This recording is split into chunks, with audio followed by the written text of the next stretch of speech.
Bom dia, Roberto. Tudo bem? Bom dia, Vicente. Tudo ótimo. A McKinsey está celebrando 30 anos no Brasil. E a gente acabou de fazer uma pesquisa para identificar as empresas que geraram mais valor, que tiveram mais sucesso nesse período. E, obviamente, o Itaú é um grande destaque nesse processo, né? E nós observamos que as empresas que tiveram sucesso nesse período foram empresas que se transformaram. E, claramente, a gente gostaria de conhecer a sua história, a história do Itaú, sobre os últimos 30 anos. A nossa pesquisa mostra que é extremamente importante você conseguir ter uma criação de valor sustentável e ter uma proposta de valor diferenciada ao longo do tempo. Eu gostaria de saber como foi a sua experiência de como conseguir estar crescendo, estar tendo sucesso, estar se reinventando, mas mantendo uma proposta de valor que fosse distintiva e fosse diferenciada. Bem, Vicente, eu acho que primeiro a disciplina, o foco em estar sempre buscando criar valor em toda atividade, talvez seja o elemento mais essencial desse caminho. Acho que é muito fácil se perder em outros objetivos, como market share, como ficar grande, etc.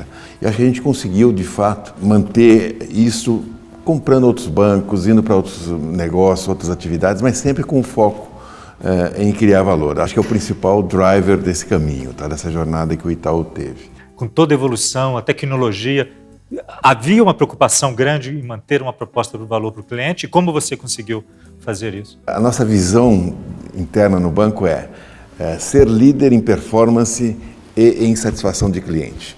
Agora, é ser líder em performance sustentável. Ele está sempre olhando a médio e longo prazo e não a curto prazo. Tá? A questão de você estar sempre olhando essa combinação entre satisfação do cliente e performance, ela é essencial. Agora, é a satisfação do cliente não pela satisfação do cliente em si, é a satisfação do cliente com o objetivo de você poder criar valor para a organização. Deixa eu te fazer uma outra pergunta, né? Ao longo das últimas décadas, né, provavelmente houve muitas oportunidades de negócio. E o Itaú fez várias aquisições, como você mesmo já mencionou. Isso é fruto de um planejamento estratégico ou de um olhar muito atento e oportunista, observando o que estava disponível, o que fazia sentido naquele momento? Ou um balanço entre as duas coisas?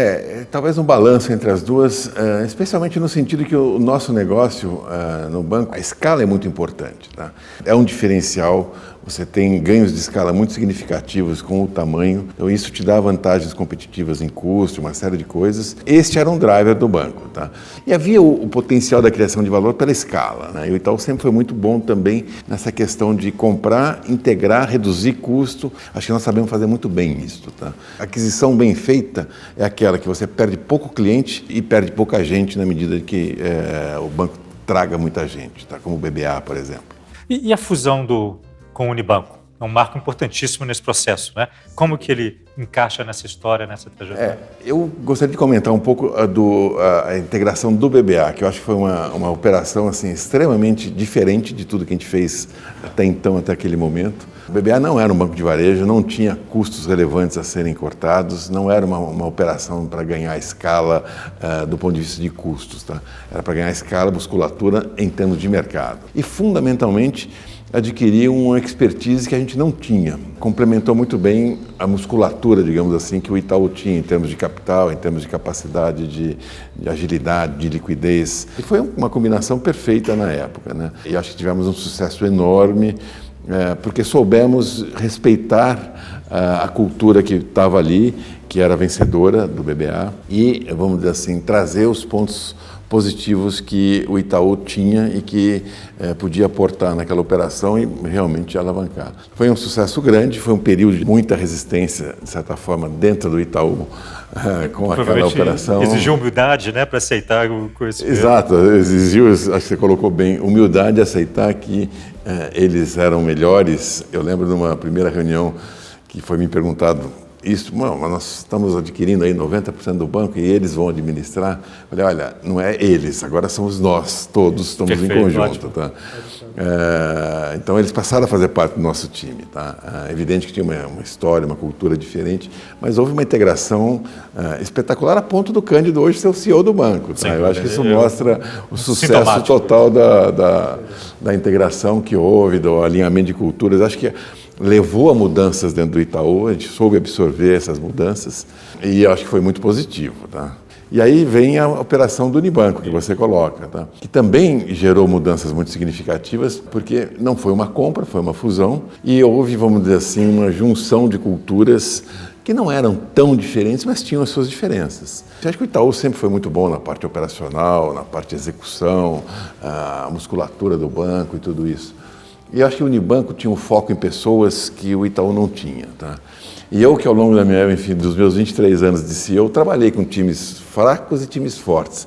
Faz uma enorme diferença, tá? E acho que o Unibanco trouxe muito isso para a preocupação em ter um time de primeira, tá? E a expansão internacional? Como que são outros tipos de desafios? Como que você encaixa isso na trajetória? Expansão internacional, de novo, ela é feita com uma visão não de fazer o banco maior, mas de criar valor. Uma coisa que a gente está tentando se provar com a operação lá no Chile. Se a gente não consegue comprar um banco no exterior e transformá-lo num banco melhor e dar um retorno adequado acima do custo de capital, então, se eu consigo fazer isso, ótimo. Se eu não consigo, não vamos fazer. Vou pegar um outro ângulo agora. A nossa economia, nas últimas décadas, extremamente volátil, uma incerteza enorme.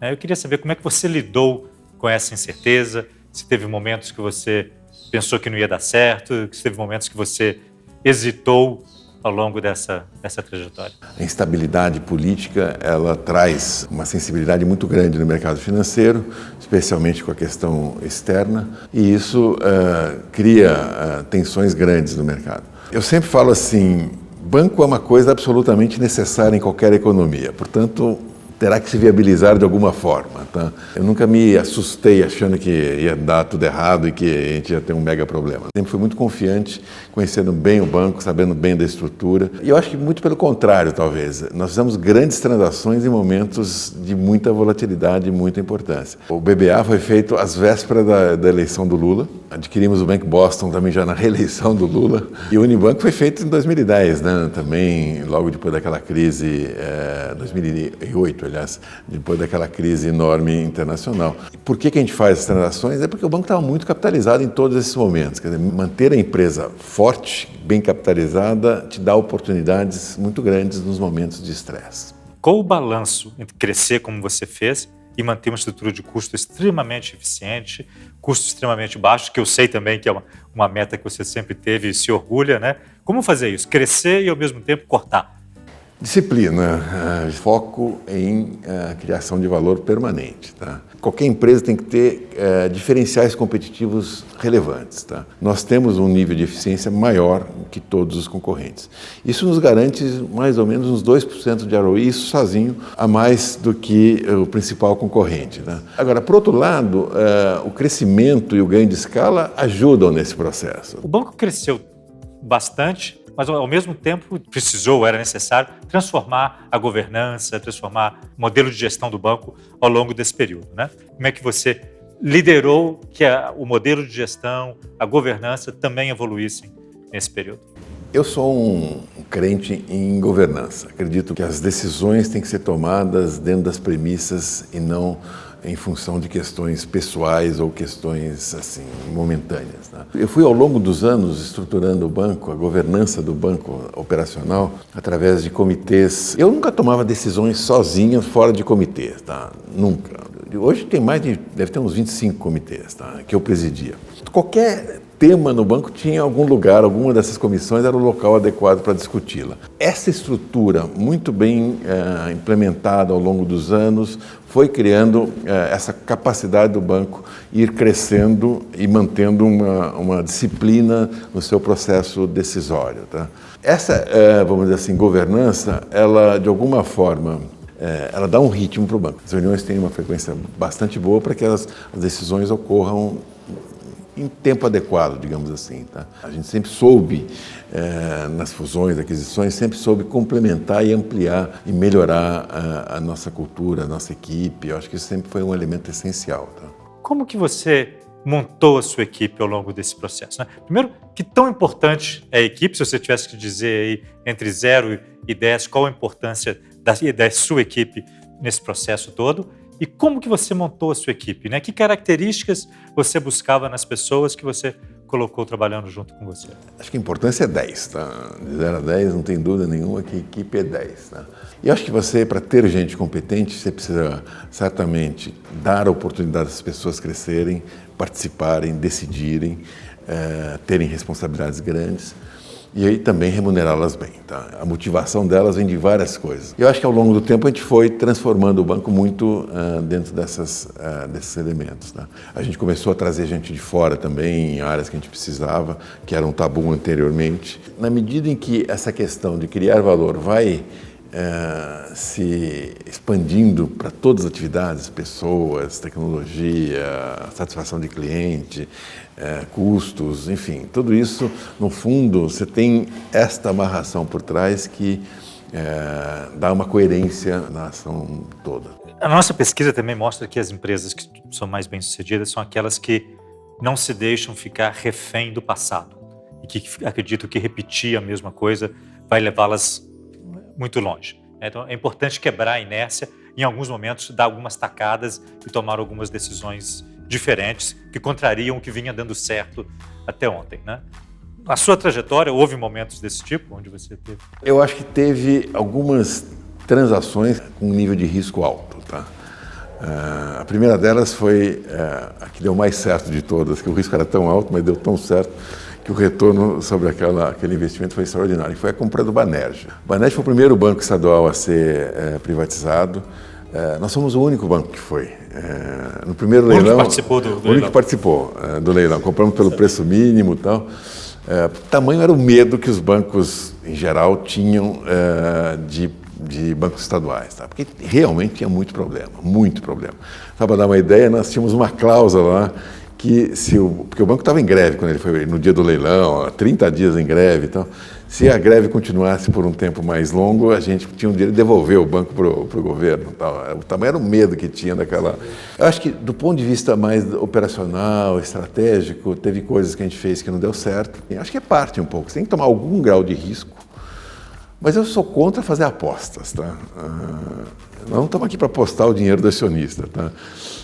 Porque se dá errado, você perde o seu emprego, mas o acionista perde todo o dinheiro, né? Então eu sou contra fazer apostas. Acho que a gente tem que fazer as decisões, às vezes de risco, mas com chance de dar certo elevado. E se não der certo, é perda relativamente controlada. Você tem que ter graus de convicção muito elevados, tá? Uma trajetória maravilhosa que a gente está conversando aqui nos últimos minutos, né? Tem algo que você faria diferente, Roberto, ao longo desse período? Tem algo que você não tomou a decisão correta em algum momento? Certamente tem várias, tá, coisas. Mas eu acho que talvez a mais relevante coisa que eu faria diferente seria ter dado mais ênfase antes para a questão de pessoas, tá? Para a questão de talentos, tá? Olhando hoje, eu acho que deveria ter começado lá atrás todo um programa de meritocracia, atração de talentos, desenvolvimento de talentos dentro do banco. Acho que não dei atenção adequada, tá? Uns 10 anos atrás, ou até mais, você fez uma declaração que muitas vezes repito, de que as árvores não crescem até o céu, né? Não crescem até o infinito. E você tem se provado errado, porque o Itaú, nos últimos 10 anos, continuou crescendo e crescendo e crescendo e não encontrou ainda o limite da árvore.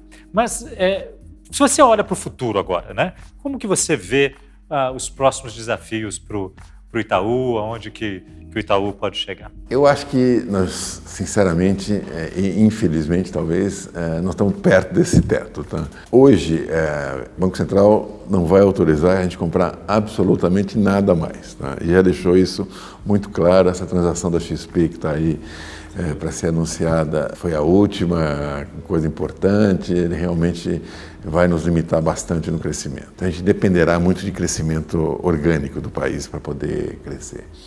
Fora, tem aqueles problemas que eu mencionei de criar valor, quer dizer, somos capazes de criar valor ou não, é uma questão a ser respondida, e tem a questão tributária. Não vejo tanto crescimento. Eu acho que o banco, como investimento, ele foi um growth asset, vai virar mais um cash cow asset, porque ele está muito maduro, numa situação muito estável. Tanto é que nós já aumentamos bastante a distribuição de dividendos, porque a gente não vê hoje oportunidades de reinvestir com criação de valor, tá? A gente é muito perguntado sobre tecnologia, muito desafiado. E há uma ansiedade grande, muita gente dentro do banco. escuta, nós não vamos perder o bonde da história e tudo mais. Eu vejo com um pouco mais de tranquilidade, tá? Eu acho que a gente tem o tempo para fazer essas coisas. A gente não precisa sair correndo fazendo grandes apostas. E que nós temos que ter a disciplina de ir, enfim, melhorando e aprimorando nosso caminho, nossa estratégia, com muito foco no cliente. E isso acho que é o caminho. E perseverar, como sempre fizemos, tá? Muito obrigado por compartilhar de forma tão transparente uma trajetória tão bonita. Tenho certeza que vai servir de inspiração para muitos empreendedores mais jovens brasileiros que sonham em construir um país maior também.